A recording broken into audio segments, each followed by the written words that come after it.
I already do ROM² Karaoke?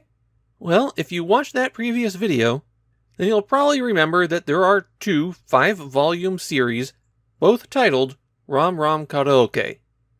One by NEC, and then this one by Victor Interactive. Of course, NEC is a computer company, while Victor started out as a record label, so you'd think that Victor would be better poised to make karaoke discs for the PC Engine. And in some ways they were, and in other very significant ways they weren't. Now, just to make things even more confusing, at the time of the release of the Victor series, the NEC ROM² Karaoke was only up to Volume 4. Volume 5 gets released in late April. Victor, on the other hand, got all 5 volumes of their ROM² Karaoke series on shelves in the space of 2 weeks. The first 2 discs were released March 30th, and the last 3 were released April 6th. All of Victor's ROM² Karaoke series use the exact same title screen and come with the exact same 3 minigames. Don't get your hopes up though, the minigames are not anything you'd ever want to play. There's a bingo number generator, and of course the discs didn't come with any bingo cards. There's a concentration game where there's only a handful of generic symbols, but you have to match both the symbol and card color. It makes a boring game even worse.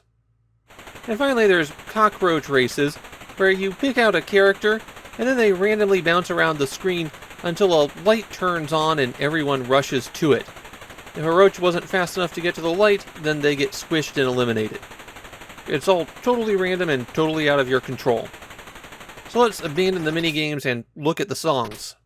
Every disc has 10 songs on it, and you can pick one of the songs, and then that's it. You can't make playlists, you can't have it pick a random track, it's just pick the song and then sing. There are a few oddities that come with the track list. For example, on Volume 1, which has the subtitle Sticky Knee Standard, or Nice Standards, among the 10 tracks, there are 3 artists represented, and one of those 3 only has 1 song. The selections aren't as lopsided on the rest of the volumes, but there is a lot of overlap with NEC's ROM² Karaoke. There's around a dozen songs shared between the 2 series, with the disc that suffers most being NEC's ROM² Karaoke Volume 3, as 5 of its 8 songs are on the Victor collection as well.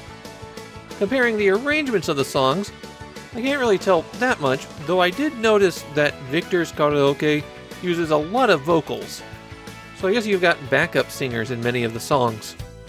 As you might expect, this is not the kind of thing that gets a lot of attention in Japan. Nobody wants old karaoke CDs. Nobody's given these things a second thought since the middle of 1990. So the obvious question here is, between NEC and Victor, which 5-volume ROM² Karaoke series is best? And that's easy, it's NEC. Over the course of the entire series, you might have gotten 10 more songs out of Victor, but everything else in their presentation is significantly worse than NEC's karaoke.